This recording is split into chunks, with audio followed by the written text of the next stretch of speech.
This is the In Focus podcast from The Hindu.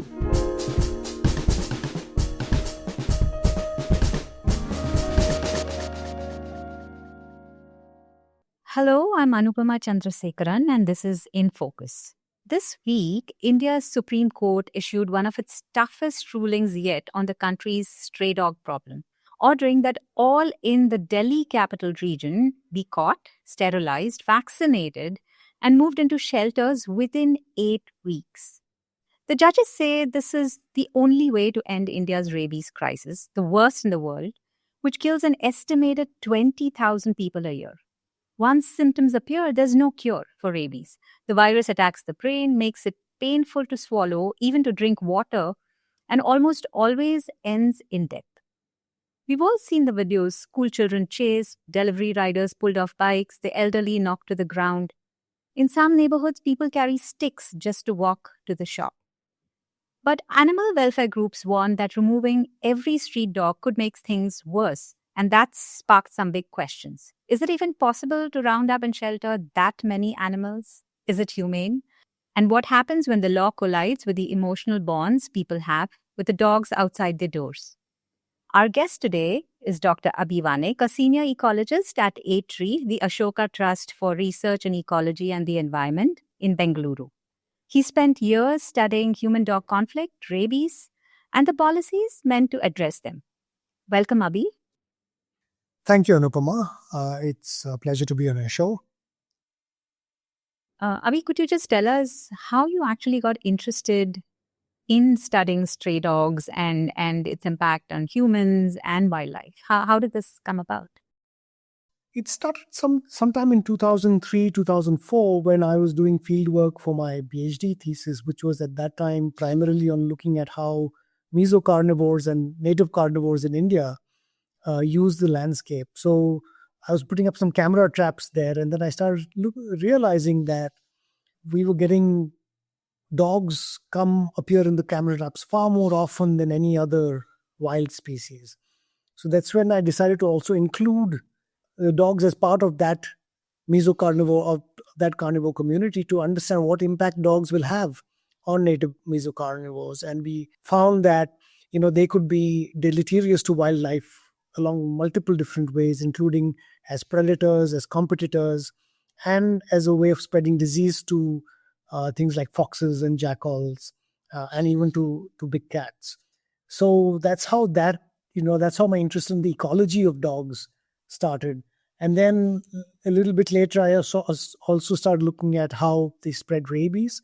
And so then I started looking at this from the human and public health angle, and realized that India is really sitting on a very large rabies problem that people have been more or less ignoring from the dog ecology point of view. So that's when I started looking at studying the ecology of dogs in urban areas as well, and not just in wildlife areas and rural areas. Abhi, where were you when you heard the Supreme Court's order, and what was your immediate reaction? What were you thinking? My reaction actually was that this is finally the Supreme Court taking cognizance of a very serious issue that it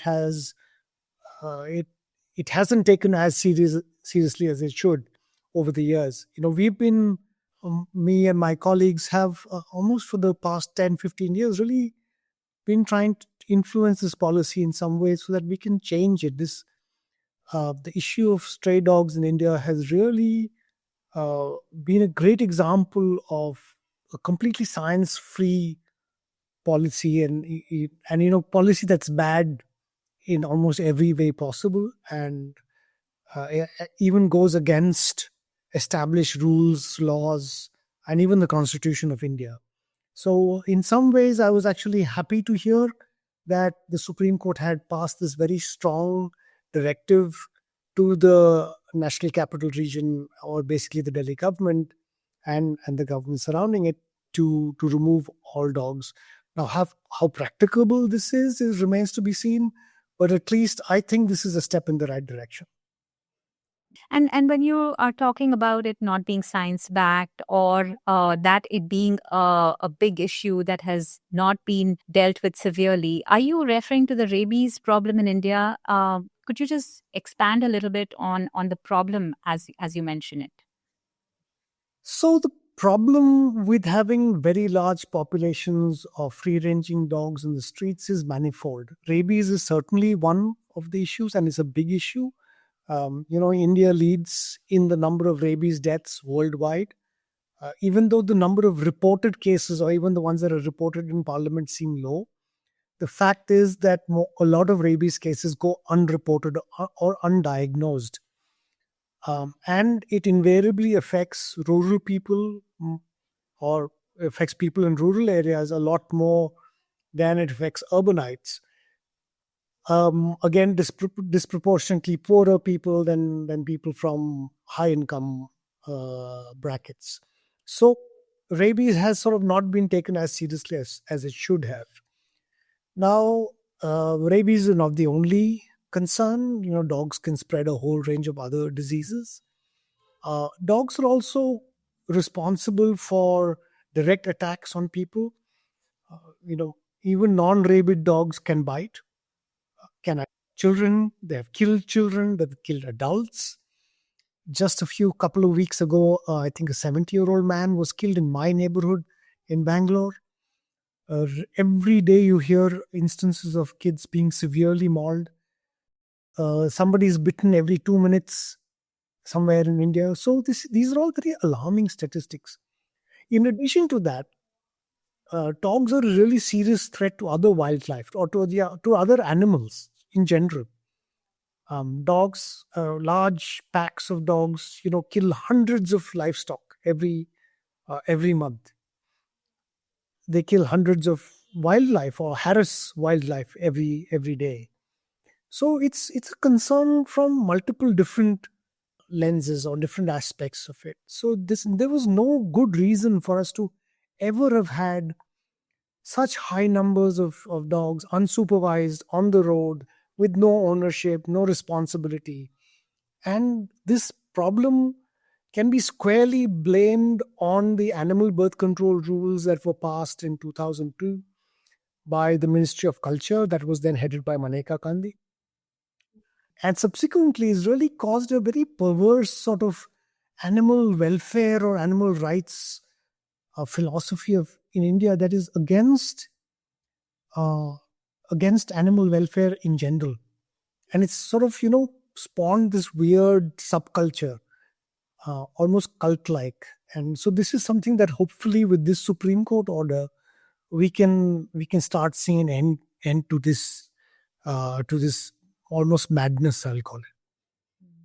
I mean, I have a few follow up questions to what you've just said, but I wanted to also kind of touch upon and explain to our listeners, if you could explain to our listeners about why rabies. And of course, you've said it's not just rabies, there are other issues as well related to street dog menace, including attacks on wildlife. I remember reporting on the introduction of cheetahs in India.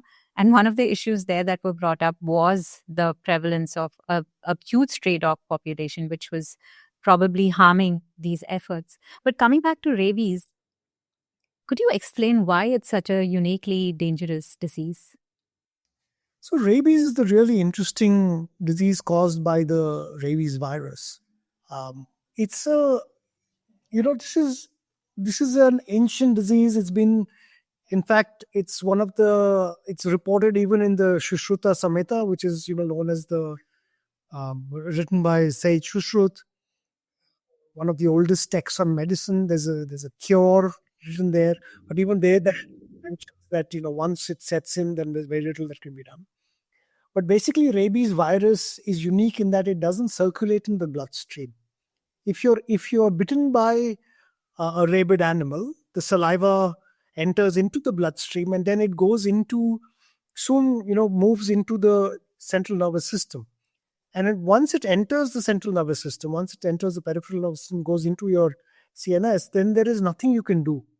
So at which point of time, no vaccine will work, no treatment will work. I mean, there are only some treatments that will prolong, reduce some of the side effects. There are very few successful cases of rabies being treated. There's something called the Milwaukee Protocol, where people were put into an induced coma, but there are very few actual success cases.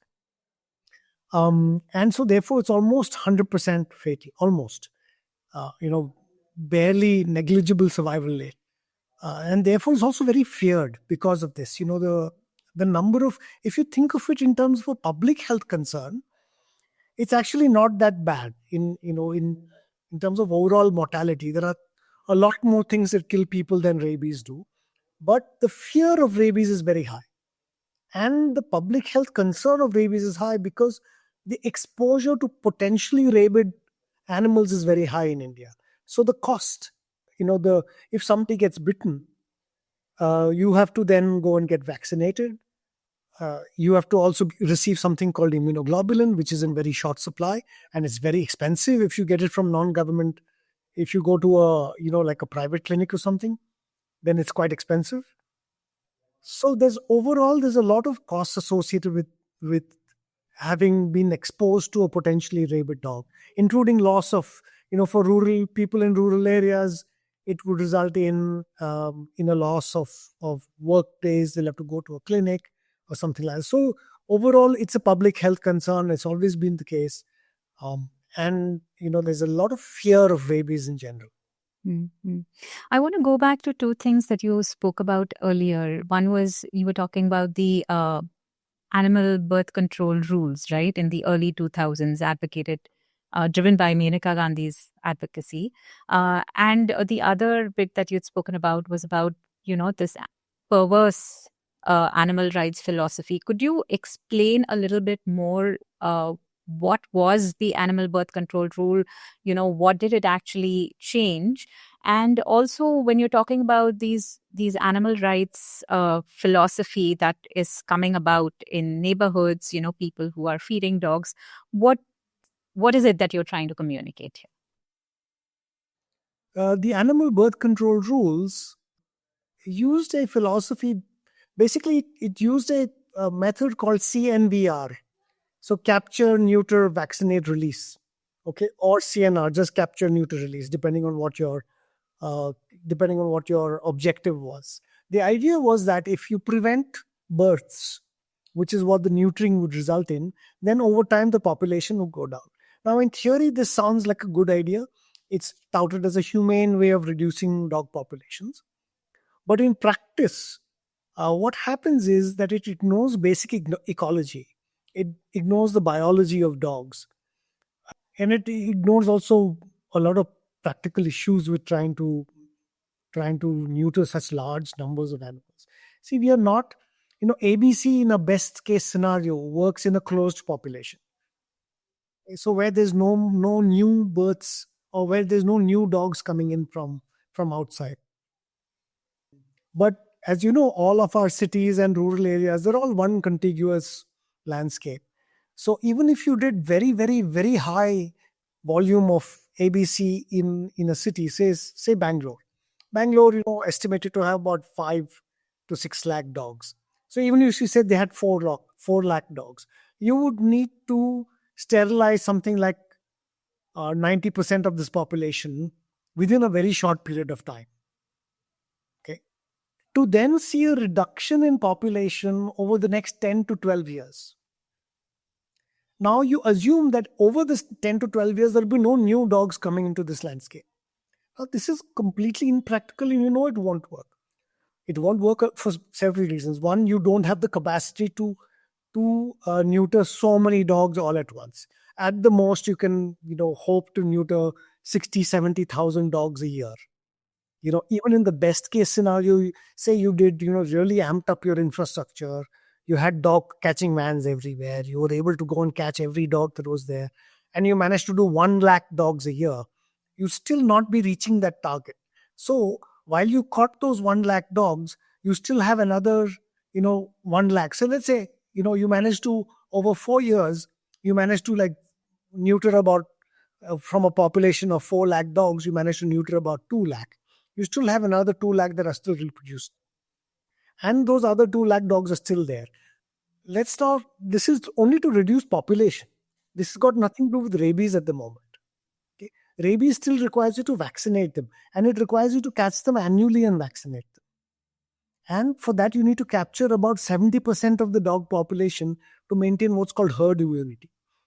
So, overall, this becomes a really gargantuan logistic nightmare for any civic body. And we've simply not had the infrastructure or the capacity to do all of this stuff. And therefore, if you can see anywhere, in any city in India, it's only been done in a piecemeal manner.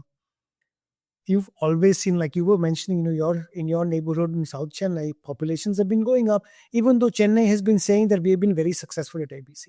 Every city says they're very successful at ABC. Yeah, and ABC stands for Animal Birth Control, And right? yes, this capture, neuter, vaccinate, release method. So every city says we have been neutering 30,000 dogs. We've been neutering 60,000 dogs. But It's not enough. But they don't tell you what the underlying population is. What is it a proportion of? It doesn't matter if you neuter 10 lakh dogs a year. If your population itself is 50 lakh dogs, so you have to tell me out of your population, dog population, how much did you neuter? No city will ever give you that number. Now, the dog populations are, like you said, they are large, right? So in Yes. that situation, how is the court solution to move all stray dogs in the Delhi and the NCR region into shelters? In theory, could this actually work? Look, this is going to be problematic. I mean, I know the Supreme Court has given this ruling. Implementing it will be problematic, but you know what? It'll start getting dogs off the streets, because what currently the ABC problem thing does is push them back onto the streets. You neuter them and you put them back on the streets. This way, at least dogs will go off the streets. And when you say off the streets, you're saying people adopting them. No, well, like if people could adopt all these dogs in India, we would solve a problem. Okay, but the issue is that we have, and this is where I said, we have a perverse animal welfare culture established. People claim to be dog lovers, but want to then maintain those dogs on the streets without having any responsibility for them. See, I have 2 dogs myself, and I adopted them from the streets. They are your normal mixed breed mongrel. They're not any fancy breed. And they stay at home. They're indoors. They're not roaming around on the street. So we take good care of them. They're vaccinated regularly. They're fed well. Their healthcare needs are met. And this is what you would do if you really loved animals. You would make sure that they are treated as part of family members, your best friends, etc., your valuable companion animals. You would not leave them out on the street and say, oh, these are my babies. These are my furry babies. You don't let your children run around the street unsupervised. And so, that's what this has done. It's created this culture where you've suddenly made feeding dogs on streets a virtue signaling. But people take no responsibility for them. Even if they vaccinate and neuter them, they're still on the street. And if those dogs get injured in an accident or they get some disease, you have no responsibility for it. If they cause an accident, you have no responsibility for it. If they go and attack somebody, injure somebody, look, no, not everybody likes dogs. You don't expect everybody to like dogs. Some people are scared of dogs because of past trauma or whatever it is. And these dogs do form packs at night and they chase people. So who's responsible for that? The feeders don't take any responsibility for this. They put their hands up. If a dog bites somebody, they have no responsibility. They palm that off to the municipal corporation. Several courts have now said you have to give a compensation if the municipal corporation has to give a compensation if a dog bites somebody. This does not come out of the feeder's pockets. It comes out of the exchequer's pocket. So you see this huge problem where everybody wants to enjoy the benefits of, instant karma by feeding dogs. But nobody wants to take any responsibility for this. And so this is what we've said for a long time. This is poor law. This is poor policy. And it's poor welfare. Right. I mean, but coming back to the earlier question, is this possible to move it into shelters? What do you think? I mean, not trying to just bring it up as a problem, but what do you see as possible issues that would crop up, and ways to maybe tackle it? Because of course, like you said, there are going to be some people who say that this is not humane, and so how do we find a workable solution to this? I mean, this is a first step. The Supreme Court's order is fuzzy. So the Supreme Court has already said, let them create shelters for 5,000 dogs each. So, you can, every ward or every neighborhood or whatever can have space set aside, fenced. See, I've seen on social media that people every year will come out and create these cute little shelters for dogs on the streets. Well, those same people can now go out and do it in those shelters as well. Right? So at least the dogs are off the streets. You solved one problem. If you want to then take care of the dogs, this is where you can then say, we will adopt them. Create a policy for adopting those dogs. Make sure they're microchipped.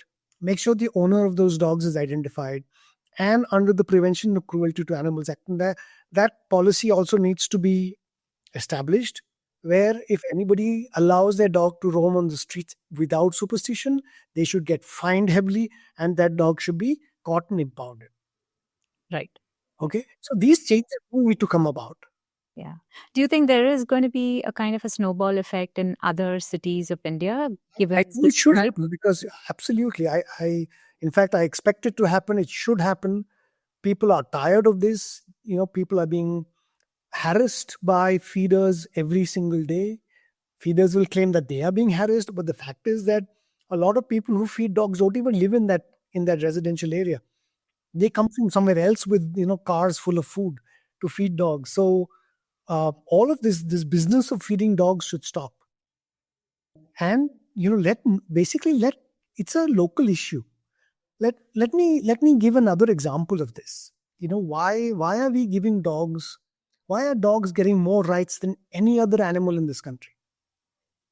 If a dog attacks you, is known to bite you, or even whatever, you cannot do anything about it. Nothing. The municipal corporation say, we'll take it for a few days, we'll keep it under observation and see if it's a aggressive dog. But if you keep it under observation, it's scared, it's not going to show you aggression. Then they'll come and put it back in the same place. On the other hand, if you took something like a tiger or a leopard, a Schedule 1 species, if it's known to kill people, then the Chief Wildlife Warden has the power to order it to be shot. You cannot do that with dogs. So the idea itself, it's the idea that somehow dogs are elevated beyond everything else, even beyond humans, is quite absurd. Children are being attacked on a daily basis. Children are being killed. And so we really must find a permanent solution to this. And I hope that this Supreme Court ruling really shakes people out of their lethargy, because business as usual is not working. And I hope that a solution that works comes in place. There's a strong incentive for people to adopt dogs. There is a strong incentive for people to be more responsible with animals, which includes responsible pet ownership. And, we don't need to reinvent wheels here. Many other countries have done this. People can keep saying, oh, these are indie dogs, they are this dogs, they are that dogs. The fact is that, we live in a country with 1.5 billion people. You also have 60 to 80 million dogs roaming around the place. Conflict is bound to happen. How do you reduce that conflict? How do you enable a better bond between people and dogs, so that people are not, people can love dogs, then take full responsibility for them. That's the bottom line.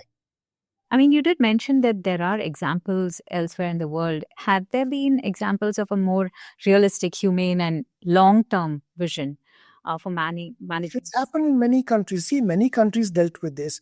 Yes, in many cases, right, for example, PETA. Let's take PETA, for example. PETA in India says that you should follow the ABC rules, which means no sheltering, no euthanasia of dogs. By the way, I also want to point out to your listeners that the ABC rules are so absurd that they don't even allow the euthanasia of a rabid dog, of a confirmed rabid dog. Okay? Nowhere else in the world do such rules apply.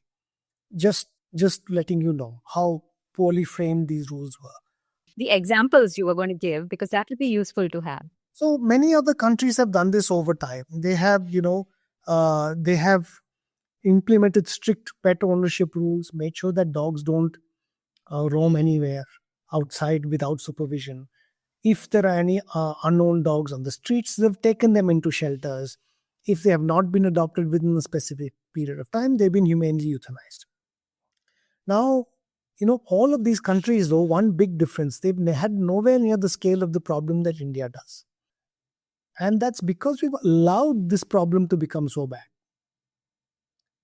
by trying to pass off this, very unscientific ABC policy for a very long time. So if we start now saying, okay, start thinking of building good shelters, letting people then come and adopt them from these shelters, ensuring that these people, that the dogs don't go back onto the streets. Basically, you have a no street dog policy anymore. If you want to keep a dog, please keep it like you would any other dog. They can't be this, there's almost like a caste system here.